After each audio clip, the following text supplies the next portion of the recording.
한국산 무기가 동유럽에서 전선을 만드는 동시에 최첨단 미국산 무기가 우크라이나군에 대규모 공급되면서 러시아군이 더 이상 한 발자국도 진격하지 못하자 최후의 수단을 꺼내들었습니다. 바로 핵을 실제 사용할 수 있다고 선언한 것인데요. 세르게이 라브로프 외무장관이 현재 핵전쟁 위험은 실제하고 매우 심각한 수준이라며 과소평가해서는 안 된다고 밝힌 겁니다. 3차 세계대전의 가능성을 두고는 위험이 실제한다라고 말했습니다. 또한 세계 주요 핵보유국이 핵전쟁을 막자는 공동성명원칙을 언급하면서 서방이 지금의 위험을 인위적으로 부풀리고 있다고 주장했습니다. 세르게이 라브로프 러시아 외무장관은 지난 1월 안보리 상임이사국 5개국 지도자들의 핵전쟁을 용납할 수 없다는 원칙에 서명했다. 그 원칙에 우리의 기본 입장이다. 우리는 그 원칙을 기준점으로 한다고 전했는데요. 처음엔 러시아가 핵을 언급했을 당시에는 실제 사용할 가능성이 1% 미만으로 분석됐지만 이번 러시아 의회가 언급은 지난번과 무게가 다르고 현재 러시아가 궁지에 몰린 상황을 고려한다면 가능성이 상당히 올라가 전 세계인들을 불안에 떨게 만들고 있습니다. 러시아는 세계에서 가장 많은 577개 핵탄두를 보유하고 있으며 미국은 5,428개를 보유한 것으로 추산됩니다. 미국 과학자연맹에 따르면 러시아군 핵탄두 비중량은 약 4,497개로 추정되고 있는데요. 해체를 앞둔 퇴역 핵탄두도 약 1,500개로 모두 합치면 5,9만 97개에 달합니다. 세계에서 가장 많은 핵무기를 보유하고 있는 것으로 알려진 러시아도 약 1,500개의 현역 핵무기와 4,500개의 비축무기가 있으며 지상과 잠수함 폭격기의 핵무기를 배치할 수 있습니다. 1945년 2차 세계대전 중 일본 히로시마에 떨어진 원자폭탄의 위력은 15킬로톤이었습니다. 현재 핵탄두를 100에서 1000킬로톤 정도의 위력을 가지고 있는 것으로 추정됩니다. 역사상 가장 큰 핵폭탄인 차르 봄바는 50메가톤에 달합니다. 지금의 발달된 핵무기가 터지면 역사상 가장 끔찍한 일이 벌어지리라는 것은 너무나 명확해 보이는데요. 미국 연방재난관리청에 따르면 100킬로톤의 핵무기가 폭파하면 통상 폭발 지점 반경 1.8은 완전 파괴 3은 심각한 파괴 5m는 중대 피해 8은 피해를 받습니다. 전문 매체 사이언스 경계는 핵무기 피를 화구 방사선 충격파 열복사 등 4가지 단계로 구분했습니다. 이에 따르면 150킬로톤 핵무기를 기준으로 반경 900m는 고열의 플라스마 화구가 대부분 물체를 소각 증발시킵니다. 반경 2는 핵무기에서 발산하는 방사선으로 인해 노출된 사람들이 수시간 혹은 몇 주 내로 사망합니다.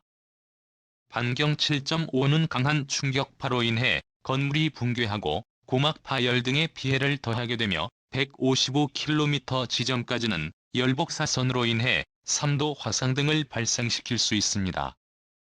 서울 종로구 광화문 광장에 100킬로톤 위력의 핵폭탄이 공중 폭파하면 사상자가 1901만 명에 달한다는 시뮬레이션 결과가 나오기도 했습니다. 사용할 수 있다는 러시아의 충격 발표가 나오자 한국과 미국이 결국 칼을 빼들었습니다.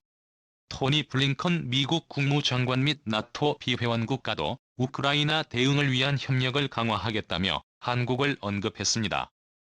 클린턴 장관은 한국이 아시아 태평양 지역의 나토 파트너국이라며 다가오는 1월 말 스페인 마드리드에서 열리는 나토 정상회의 때 한국을 초청할 것이라 시사했습니다. 또한 그는 이를 위해 바이든 미국 대통령이 곧 한국을 방문할 것이라 전했는데요. 한국이 아시아판 나토의 리더 국가가 될 것이라는 전문가들의 주장이 사실이 돼가고 있습니다. 국이 이렇게 한국을 여러 번 언급하며 아시아판 나토의 리더국으로 만들려는 것은 바로 한국이 보유한 세계 최고 수준의 무기체계 때문이었습니다. 그 중에서도 가장 주목받고 있는 한국산 무기는 바로 천궁2. 러시아의 탄도미사일을 완전히 무력화시킬 수 있는 유일한 무기가 바로 천궁2인 것으로 알려졌는데요. 천궁2는 극초음속 미사일 등 저고도에서 기동하는 미사일 위협에 최적화된 성능을 보유하고 있습니다. 탄도미사일 요격을 위해서는 사람의 눈에 해당하는 탐지체계, 머리에 해당하는 작전통제체계, 주먹에 해당하는 요격체계가 모두 갖추어져야 합니다. 우리 군은 지상의 탄도탄 조기 경보 레이더, 바다의 이지스함 레이더는 매우 우수한 탐지체계를 갖추고 있어서 러시아의 탄도미사일의 100%를 탐지할 수 있습니다. 소에서 발사를 명령하면 현재는 패트리어트와 천궁2가 하늘을 날아오르며 머지않아 장거리 지대공 미사일인 LSM 미사일도 추가될 것입니다. LSM은 패트리어트나 천궁2보다 넓은 지역, 높은 고도에서 탄도미사일 요격이 가능한 무기체계입니다. 이미 아랍에미리트도 천궁2의 성능에 반해 4조치를 사겠다고 계약서에 서명을 했는데요.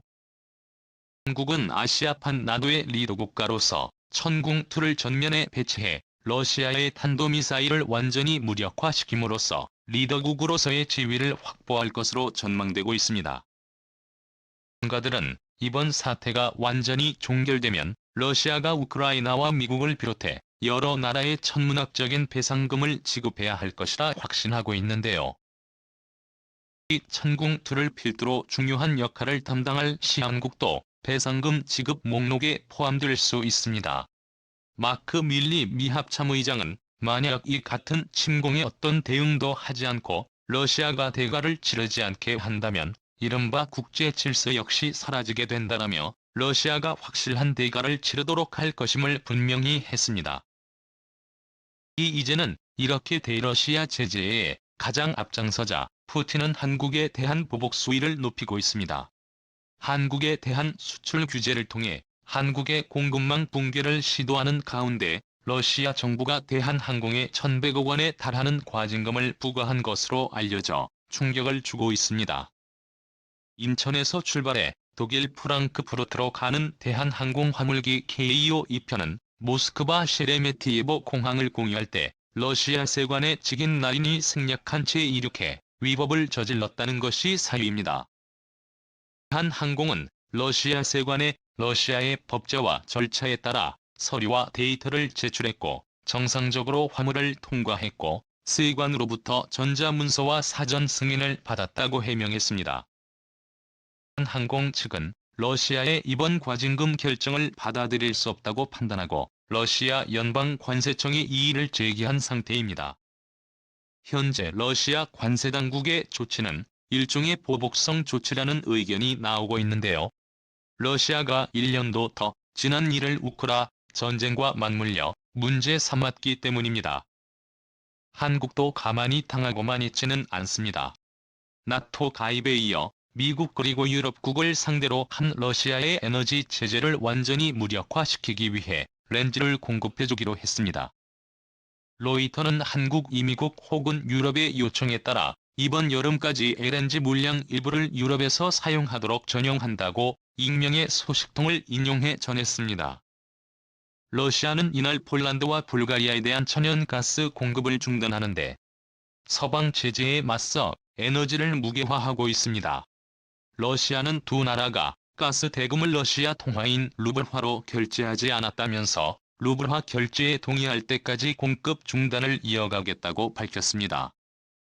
카타르, 사우디 등을 최우방국으로 둔 한국 그리고 세계 최고의 기술을 갖춘 LNG 선을 가장 많이 보유한 한국에 이들에게 렌즈를 대규모 공급해줌으로써 러시아의 전략은 완전히 실패해버렸습니다. 오늘도 감사합니다. 최고로 멋진 하루 보내시길 바랄게요.